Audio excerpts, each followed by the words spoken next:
구약성경 욥기 16장 말씀.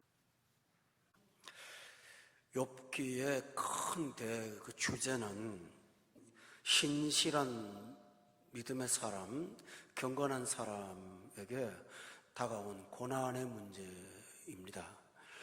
우리가 예수를 믿고 경건한 생활을 해도 나름대로 각자는 인생의 고난을 다 겪습니다. 어떤 사람은 극심한 고난을 겪기도 하고 어떤 사람은 또 경미한 고난이지만 본인이 느끼기에는 무거운 짐이 될 수가 있죠. 사랑하는 사람을 사별하기도 하고 또 결혼 생활을 고통스럽게 하다가 깨어지기도 하고 때로는 육체의 질병으로 해결 안 되는 아픔을 평생 끌어안고 사는 경우가 있고 또 자녀들이 고통을 주어서 그 아픔을 혼자 사귀고 사는 신앙인들도 있고 또 그 외에도 다양한 형태의 고난이 인간에게는 있습니다. 그래서 욥기는 이렇게 말합니다. 인간은 고난을 위해서 태어났나니 라고 할 정도로 우리가 이 땅에 사는 날 동안은 고난에서 면제받은 사람은 아무도 없습니다. 그런데 문제는 고난에 관한 두 가지 관점이 있다는 사실입니다. 첫 번째 관점은 뭐냐면요, 고난은 경건한 신자에게는 오지 말아야 되는 불청격이라고 여기는 것입니다. 그렇게 생각을 하면 고난당한 사람은 내가 하나님 앞에 징계받는다라는 생각을 갖게 되고 또 하나는 나는 하나님께서 용서하지 않는 나라는 사실을 생각하고 담대함이 사라져서 신앙생활을 하면서 하나님이 좋은 분이 아니라 늘 무서운 분으로 남아있는, 물론 하나님은 불의를 용납하지 않지만 그는 은혜보다는 하나님의 징계를 더 강조하는 그런 삶을 살면서 집에 무슨 일이 생길 때마다 나를 하나님이 치시는구나 하는 두려움으로 사는 사람도 있고 또 하나는 뭐냐 하면 고난이 극심하면 내 인생은 하나님 앞에 인정받지 못하고 뭔가 하나님이 나를 회개시키려고 하시는 거야 라고 단정하는 것입니다. 물론 없다고는 말할 수 없지만 경건한 신자의 경우에는 실제로는 그런 일은 그렇게 많지가 않습니다. 또 하나의 고난에 대한 이 자세는 어떤 거냐 하면요, 고난을 이 땅에서 우리가 하나님을 닮아가는 성화의 도구로 보는 것입니다. 나를 거룩하게 만드는 하나님의 그 연장이고 나를 하나님의 사람으로 만들어가는 하나님의 작업이라고 보는 영적인 자세를 갖게 되는 것입니다. 그러면 그 고난을 받는 사람은 고난 때문에 절망하지는 않습니다. 왜냐하면 성경 말씀에 나온 그대로 합력하여 선을 이루어갈 것을 믿기 때문입니다. 양자의 신앙의 차이는 이렇게 극단적인 자세를 갖고 오는데 여러분은 어떤 생각을 갖고 있습니까? 과거에 당한 아픔이나 이런 고난을 여러분은 어떻게 해석하고 있습니까? 여러분을 정죄합니까? 아니면 하나님이 나를 거룩하게 만들어가는 하나의 과정으로 보십니까? 저는 여러분이 후자가 되기를 원합니다. 왜냐하면 욥기에는 욥과 욥의 친구들의 그 대화로서의 대항이 나옵니다. 대결이 나오는데 욥의 친구들의 자세는 고난은 잘못해서 받는 처벌이라고 무조건 단정하는 것입니다.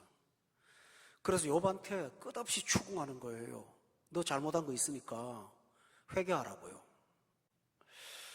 반면에 욥은 이 고난은 하나님이 나를 정금같이 만드시는 과정이라고 믿었어요. 그래서 욥은 그가 나를 단련하신 후에 내가 정금과 같이 될 것이라고 욥을 통해서 말씀하고 있습니다. 이 양자가 부딪힌 거예요. 그런데 또 하나 말씀드릴게요. 본문을 들어가기 전에 고난당하는 신자가요, 기뻐하라는 말씀도 있지만 온몸에 고통이 엄습해 오는데 즐겁다고 하하거리면서 웃는 사람이라면 그것도 비정상이거든요.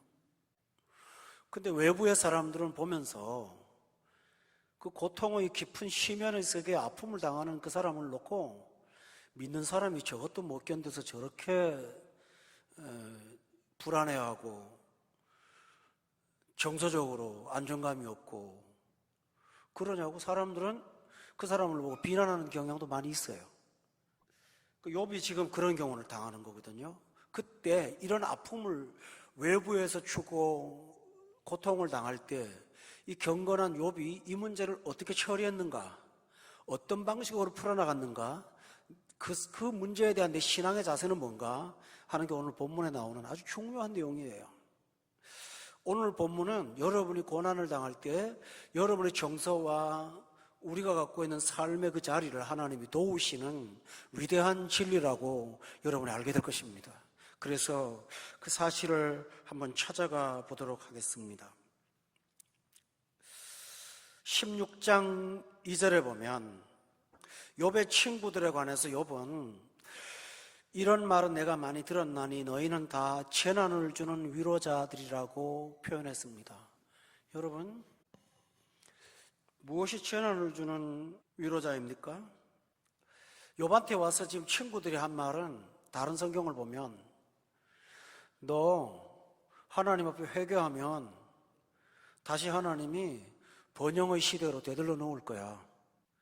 그러니까 회개해. 또 성경에 이런 거 있잖아요. 내 시작은 미약하지만 너 나중은 창대할 거야. 그 욥에서 나왔거든요. 그럴듯한 말이잖아요.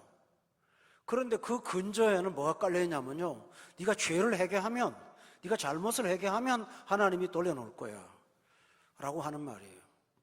외형상으로는 위로예요. 그런데 욥이 받아들일 때는 재난이에요. 그래서 2절에 보면 너희는 다 재난을 주는 위로자로구나. 우리 예수 믿는 사람이 상대방의 고난을 너무 가벼이 대하면 위로를 하는데 오히려 재난을 주게 된다는 사실을 오늘 본문을 통해서 볼 수가 있어요. 특히 기독교 안에요, 잘 되는 것을 하나님의 축복으로 가르치는 교단이 있어요. 목사님들이 계시고, 성공하고 잘 되고 자식 잘 되고 나 잘 되고 다 잘 되는 거가 하나님이 믿음을 보상하시는 결과라고 가르치는 데가 있어요. 그리고 가난은 저주라고 말하기까지 하고, 그리고 고난받는 것은 하나님 앞에 온전하지 못해서 그러니까 회개하고 돌아오라고 말을 해요. 그래서 신앙생활의 목표가 뭐냐 하면 잘 되고 잘 사는 거예요. 물론 틀린 말은 아니에요. 그런데 그들은 이렇게 말하면서 인간의 깊은 아픔이나 이런 부분들을 건드리지 않아요. 그러면서 다 잘 될 거야, 잘 될 거야 이렇게 말하는 거예요. 너 괜찮은 거야, 괜찮은 거야 하고 잘 될 거야. 죽음을 앞에 둔 시한부 종말 환자를 앞에 놓고 다 잘 될 거야 라고 헛된 위로를 하는 것처럼 오늘 신자들은 그런 얘기를 교회 와서 듣고 돌아갈 때 마음은 부풀지만 실제로는 생활 가운데서 상처도 해결 안 되고 고난도 해결 안 되니까 재난을 주는 위로가 밖에 안 된다는 것입니다. 여러분이 예레미야 6장 찾아보세요. 13절 14절 다 함께 읽겠습니다. 시작. 큰 자까지 다 탐욕을 부리며 선지자로부터 제사장까지 다 거짓을 행함이라. 그들이 내 백성의 상처를 가볍게 여기면서 말하기를 평강하다 평강하다 하나 평강이 없도다. 바로 이 문제입니다. 그러나 욥은 다시 말씀드리지만 고난을 성화의 도구로 이해했다라는 사실입니다. 고난이 우리에게 주신 유익이 뭘까요? 욥이 17장 1절을 통해서 고난이 나에게 준 유익을 이렇게 말하고 있습니다. 여러분이 설교를 듣지 않으면 이 본문은 마치 욥이 절망에 빠진 우울증 환자처럼 보일 수가 있어요. 근데 잘 보면 아니에요. 1절에 다 같이 한번 읽어보세요. 1절, 17장 1절 시작. 새하였으며 나의 날이 다하였고 무덤이 나를 위하여 준비되었구나. 얼핏 들으면 절망에 빠진 사람같이 느껴져요. 근데 잘 보세요. 그 다음에 17장에 몇 절이냐 하면요, 11절에 보면 나의 날이 지나갔고 내 계획, 내 마음에 뭐라고요? 소원이 다 끊어졌다. 성도 여러분, 잘 들어보세요. 예수 믿는 사람이 경건한데 고난당하고 나면요, 첫 번째로 다가오는 게 뭐냐면 내 힘으로 할 수 있는 게 아무것도 없다는 무력함을 느끼기 시작해요. 인생이 내가 갖고 있는 계획대로 안 된다는 것을 깨달아요. 내 소원대로 되지 않는 거예요. 내가 능력으로 살았던, 내 힘으로 살았던 날은 다 지나갔고 아무것도 안 되는 거예요. 지금 욥이 그걸 말하는데요, 절망이 아니고요, 그것은 뭐냐 하면요, 예수님 앞에 나와서 육신의 힘이 다 빠져서 온전히 영적으로 하나님의 은혜를 담을 그릇으로 만들어진 상태를 지금 묘사하는 거예요. 여러분, 다니엘서 보면 다니엘이 환상 중에서 내가 온몸에 힘이 다 빠져나갔어요 라고 말을 해요. 그때 하늘에서 소리가 들리기를 은총을 받은 사람아 담대하라고 말씀하세요. 또 하나 말씀드릴게요. 바울 사도 아시죠? 사도 바울은 아주 똑똑한 천재와 같은 사람이에요. 그는 다메섹이라는 동네에 예수 믿는 사람을 잡아서 감옥에 집어넣으려고 명단을 가지고 공문을, 도장을 찍은 걸 가지고 그 길을 걷는 중에 하늘에서 해보다 더 밝은 빛이 정오의 시간에 강력한 빛이 그의 눈을 멀어버리게 만들었어요. 그때부터 그가 한 일이 뭔지 아세요? 저가 보이지 않아서 누군가의 손에 끌려다녔다라고 돼 있어요. 끌려다녔다가요, 아나니아라는 주의 제자가 안수할 때 눈이 떠졌어요. 그때서야 비로소 보게 됐어요. 여러분, 여기서 중요한 사실이 있어요. 바울 사도가 예수님을 영접하기 전에 그가 한 일은 뭐냐 하면 자신이 아무것도 아니라는 무력감을 하나님께서 느끼게 하셨어요. 사람을 끌고 다니던 사람이 끌려다녔고요, 다른 사람을 인도하던 그 사람이 소경이 되어버렸어요. 하나님의 은혜로 눈뜨기 전까지 그는 흑암 속에 살게 됐어요. 우리가 예수님을 영접하고 나서요, 고난을 당하면요, 굉장히 내 힘으로 살 것 같은데 어느 날 아무것도 할 수 없는 내 자신을 발견할 때가 있는데 그것은 절망이 아니고요, 은혜의 시작이라는 사실을 믿으셔야 돼요. 욥은 바로 그 얘기를 하는 거예요. 내 인생의 내 계획대로 안 된 것이 다 나쁜 것만 아니잖아요. 내 계획이 결론적으로 좋을지 나쁠지를 누가 알아요? 따라서 하나님께서 나를 이끌어 가실 때는 힘이 빠져야 돼요. 이게 고난의 첫 번째 열매예요. 욥이 지금 그 이야기를 하는데요, 육적인 사람이 들으면 제가 지금 아주 하나님을 원망하고 지금 열등감에 빠져갖고 있는 것처럼 느껴요. 그러나 그게 아니에요. 욥이 지금 그렇게 말하고 있어요. 제가 이렇게 설교를 하는 까닭이 있어요. 16장의 11절을 찾아보세요. 다 같이 한번 읽어보세요. 시작.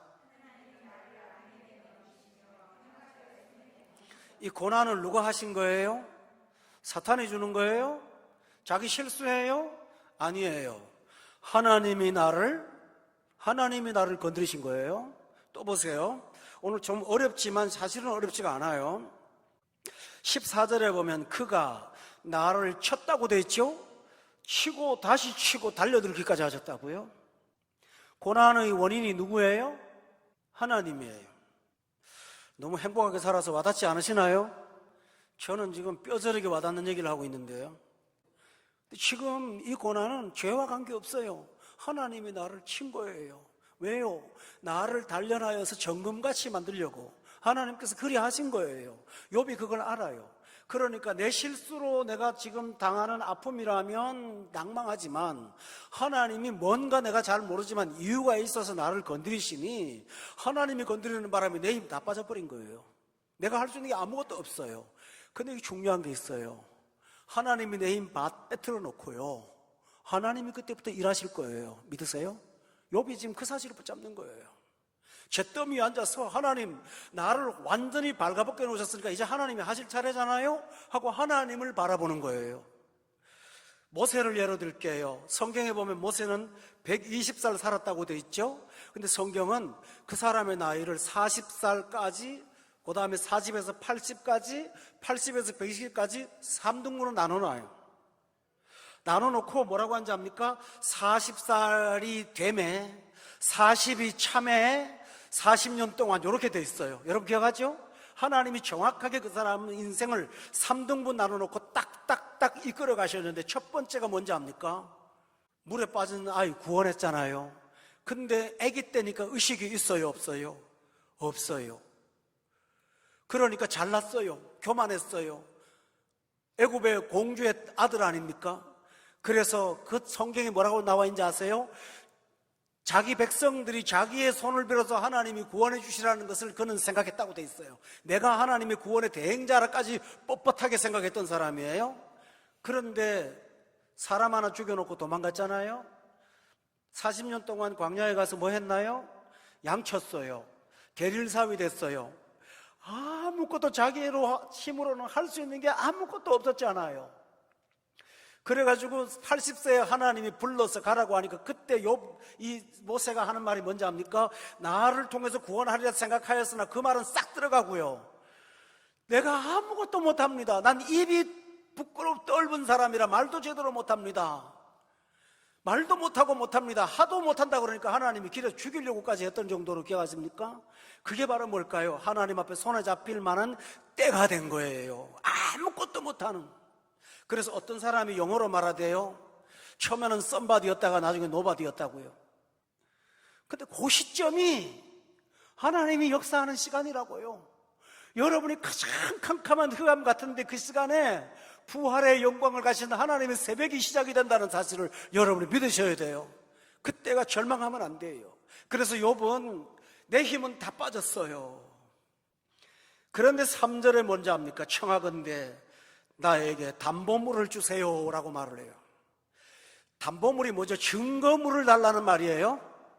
보증을 서달라는 말이 하나님 앞에. 하나님 앞에 이 말을 왜 할까요?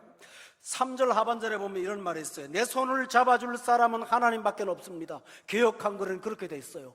주밖에는 내 손을 잡아줄 사람이 없습니다. 내 기운 다 빠졌어요. 내 계획 하나도 안 돼요. 내 인생대로 하나도 되는 거 없어요. 그런데 이 시간점에 지금 하나님이 하실 일은 하나님만이 나의 보상이심을 보여주십시오. 보증으로 보여주세요. 하나님이 담보물이 되어주세요. 주님 외에 내 손을 잡을 사람 아무도 없다는 걸 이제 알고 있습니다. 그러니까 하나님이 증거를 보여주세요 하고 깊은 신앙으로 하나님 앞에 매달린 것입니다. 할렐루야. 근데 신기한 일이 벌어집니다.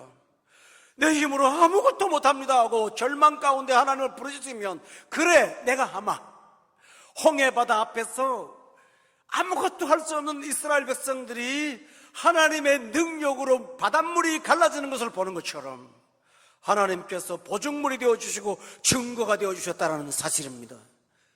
이것이 바로입니다. 바울과 실라가 감옥에서 찬양을 하면서 내일 아침에 죽음을 기다리는 운명이었었는데, 찬양하면서 모든 것 다 내려놓고 포기하고 하나님을 찬양하는 증거물을 갖고 계셨는데, 그날 밤 지진이 일어나면서 감옥의 문을 터뜨린 것을 아십니까 여러분? 우리가 가장 절망한 그 시간에 여러분이 붙잡아야 될 사실은, 하나님이 살아계심을 내가 느낄 수 있도록 당신이 담보물이 되어주세요, 증거물이 되어주세요, 주밖에는 나의 손을 잡을 자가 없습니다 하고 의지할 때 하나님께서 가장 기뻐하실 줄로 믿습니다. 왜 그럴까요? 그 시간은 내 모든 우상이 다 무너지는 겁니다. 내가 갖고 있는 똑똑함, 계획, 지식 전부 다 무너지는 거예요. 나 잘난 거 다 안 되는 거예요. 그런데 하나님이 기적을 보여주세요. 하나님이 살아계신 증거를 갖고 살기를 원해요. 이 벼랑 끝에서 나를 도우실 분은 하나님밖에 없으니 지금 욥이 뭐랍니까? 나에게 담보물을 주세요. 담보물을, 보증금을 주세요 하나님 라고 탄식하며 기도한 것입니다. 성도 여러분, 오늘 이 말씀은 여러분이 절망에 빠지는 어느 순간이 다가올 때에 이 말씀을 꼭 기억하시고요, 욥처럼 하나님이 증거가 되어주세요 하고 붙잡기를 예수 이름으로 축원합니다. 그때에 솟아나는 힘이 있습니다. 여러분이 시편 16편 20절을 보세요. 거기 보면 시편 기자도 욥과 똑같은 말을 한 적이 있어요. 8절이에요. 다 같이 한번 읽어볼까요? 시작. 그가 나의 오른쪽에 계심으로 내가 흔들리지 않아요. 그거 하나 붙잡았어요. 주밖에는 손을 잡아줄 사람이 없다라고 한 거예요. 욥은 그걸 붙잡았어요. 여러분 기억하세요. 하나님이요, 아브라함이 그 조카 롯하고 그 영토 문제로 분쟁이 좀 일어났어요. 아브라함이 이 땅에는 가나안 사람들이 이방 사람 사는데 하나님 믿는 우리가 하나님을 욕되게 할 수 없지 않냐. 그러니까 너하고 나하고 갈라서자. 네가 좌쪽을 택하면 내가 우하고, 네가 우를 택하면 내가 좌로 갈게 하고 삼촌이 조카한테 양보를 했어요. 근데 그 양보받은 롯이요, 기름지고 물이 넉넉하고 초장이 가득한 요단뜰 그쪽을 선택해서 사실은 삼촌이 가서 양떼를 키울 동네가 없을 만큼 아주 가혹하게 좋은 걸 차지하고 떠났습니다. 근데 떠나고 난 다음에 하나님이 나타나세요. 아브라함한테. 그리고 딱 한마디 하고 가세요. 뭔지 압니까? 아브라함아, 너의 상급은 나야. 다른 거 보지 마. 너의 상급은 나야. 지금 욥이 이 은혜를 받은 거예요. 온 세상 다 무너졌는데 상급은 나야. 여러분 또 하나 말씀드릴게요. 엘리야 아시죠? 갈멜산에서 850명의 이방 선지자가 싸울 때 그가 기도한 게 뭔지 압니까? 하나님, 나 하나밖에 없습니다. 그런데 하나님, 나 기도 도와주세요. 하나님이 살아계심을 이스라엘에게 보여주세요. 하나님의 증거를 보여주세요.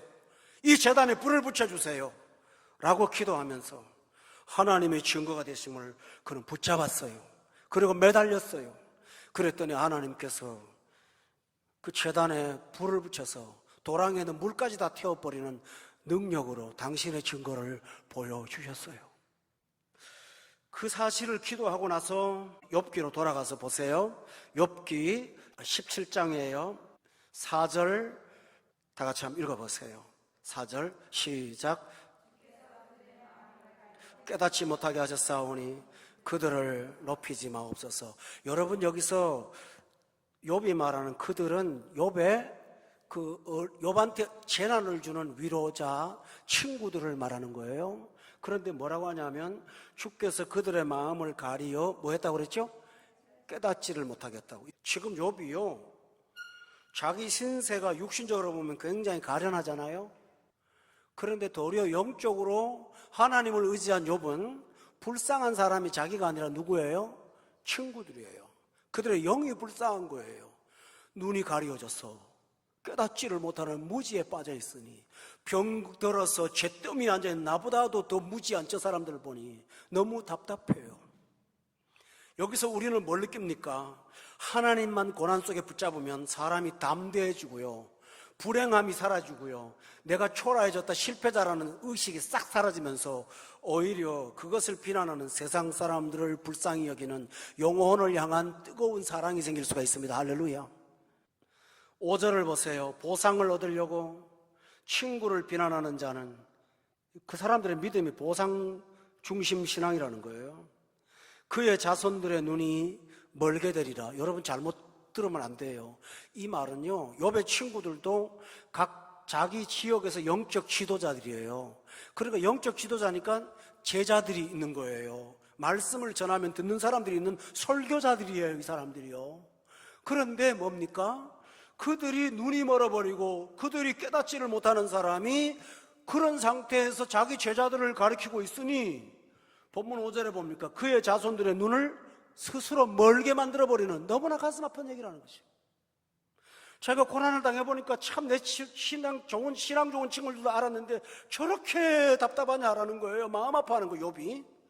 지금 욥의 친구들은 욥이 답답하고, 욥은 친구가 답답하고 서로 답답해서 죽을 지경이에요, 지금요. 원래 영적 세계가 이래요.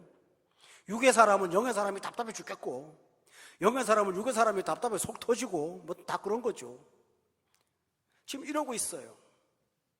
여러분 예수님이 말씀하신 거 아세요? 소경을 인도하면 구덩이에 다 들어가는 것밖에 더 있겠느냐고. 지금 그러고 있다는 것이죠.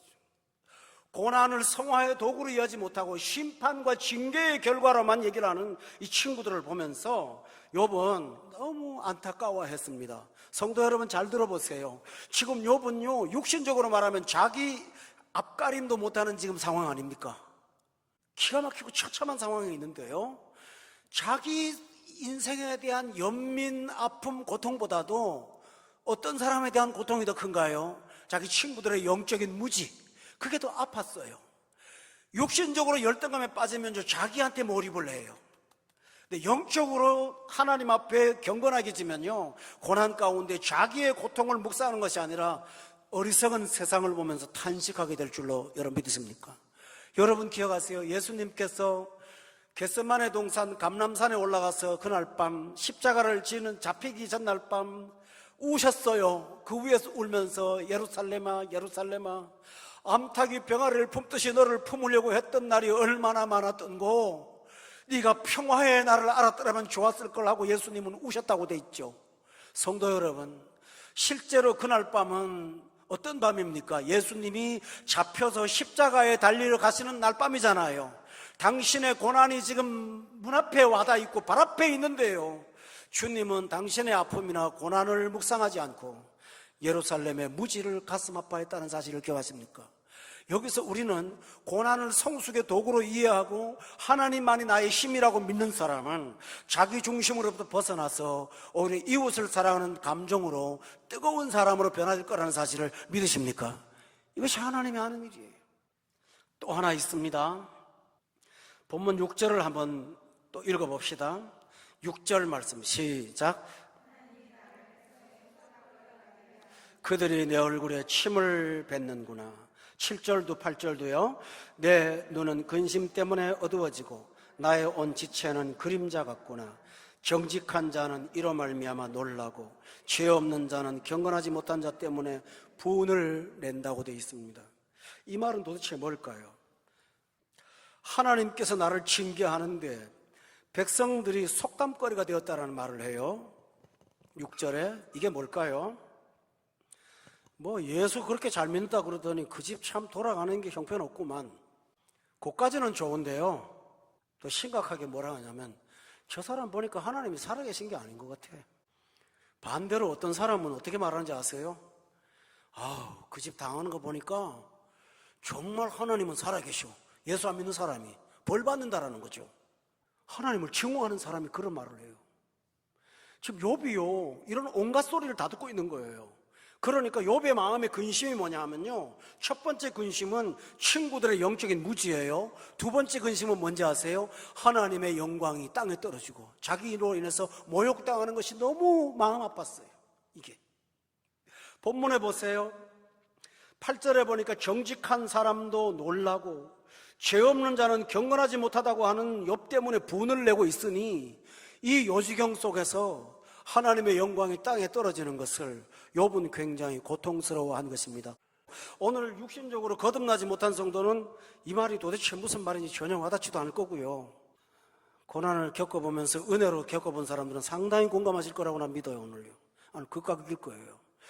보세요, 예수 믿는 사람이 어려움을 당하면요, 집안, 친척, 가까운 사람들이 은근히 신앙을 비난하고 하나님을 조롱해요. 여러분이 제 뜸에 앉아서 가슴 아플 때가 뭔지 압니까? 하나님이 나 때문에 욕먹는 게 너무 마음 아픈 거예요.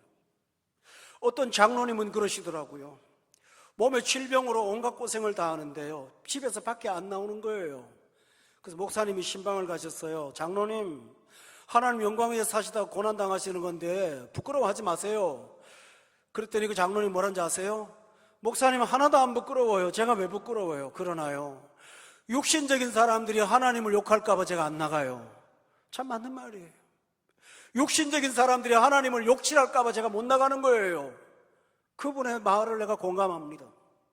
지금 욥이 마음 아픈 것은요, 내가 잿더미에서 고난 가운데 지금 단련하여 정금같이 만들어진 과정인데 영적인 사람이 아닌 사람들은 이걸 보면서 하나님을 욕하는 거에 대해서 불안감이 있다는 거죠.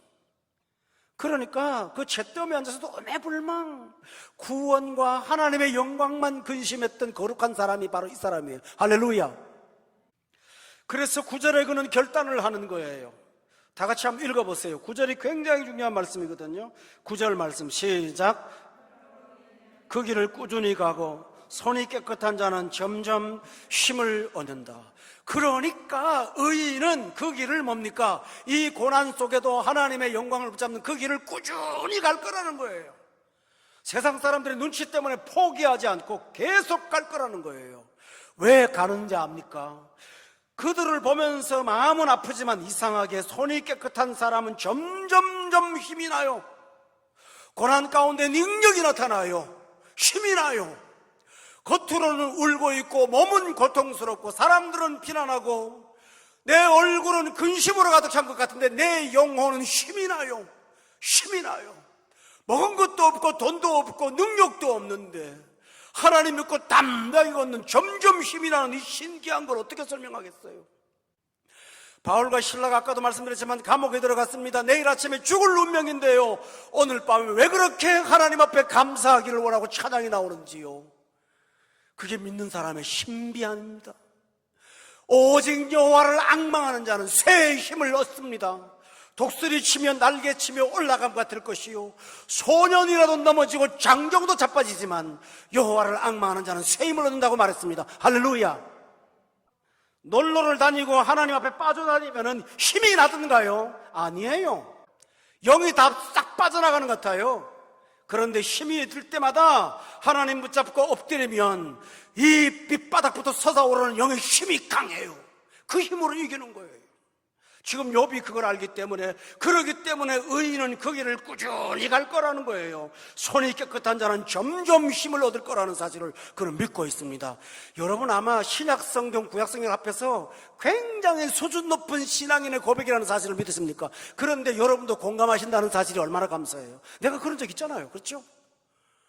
그날 아침에 나는 대책이 없는데 내 영혼은 왜 이렇게 힘이 나는 거예요? 내 영혼은 독수리처럼 왜 뛰어가고 있는지 나도 몰라요. 성령이 주는 힘이 있거든요. 욥이 지금 그걸 말하고 있는 거예요. 우리 한번 따라합시다. 오직 여호와를 앙망하는 자는 새 힘을 얻으리니. 제가 복음성가를 잘 몰라요. 그런데 참 좋아하는 복음성가가 하나 있어요. 아무도 안 불러요. 저 혼자 좋아하는 것 같아요. 가사를 읽어드릴게요. 삶의 작은 일에도 그 마음을 알기 원하네. 그 길, 그 좁은 길을 가기 원하네. 나의 작음을 알고 그분의 크심을 알면 소망, 그 깊은 길로 가기 원하네. 저 높은 산이 되기보다 여기 오름직한 동산이 되길, 내 가는 길만 비추기보다는 누군가의 길을 비춰준다면 내가 노래하듯이 또 내가 얘기하듯이 살 길, 난 그렇게 죽길 원하네. 삶의 한 점이라도 그분을 담기 원하네. 사랑, 그 좁은 길로 가기 원해. 그 깊은 길로 가기 원하네. 참 엉터리로 노래 부르고 있습니다만 가사가 너무 좋았어요. 이 찬양 쓴 분이 누군지는 제가 잘 모르겠는데요, 은혜 받은 사람이니까 이 말을 할 수가 있죠. 그죠? 성도 여러분, 그렇습니다. 우리가 세상에 살면서 아무리 경건해도 여러분은 불의의 고난 가운데 있게 될 것입니다. 그러나 그것은 하나님이 우리를 더 수준 높은 사람으로 만들어가는 하나님의 영적인 작업이라는 사실을 꼭 믿으시기를 주의 이름으로 축원합니다. 그리고 그때마다 하나님을 의지하면 여러분이 경험해보지 못한 새로운 신비한 힘이 우리의 영혼을 사로잡게 될 것이고, 그 힘으로 그 고난길을 헤쳐나가고 재난 가운데 찬양하고 고통 가운데 더 부요한 사람들을 오히려 위로하는 사람으로 여러분이 살게 될 줄로 믿습니다. 이 수준 높은 신앙으로 이 험난한 대한민국 사회, 이 세상 땅에서 세속화되어가고 타락해가는 이 마지막 때에 고난 가운데 우뚝 선 순결한 신앙으로 하나님 앞에 하나님의 영광을 드러내며 사람들에게 복음의 영광이 무엇인지를 나타내는 도구들이 다 되시기를 주의 이름으로 축원합니다.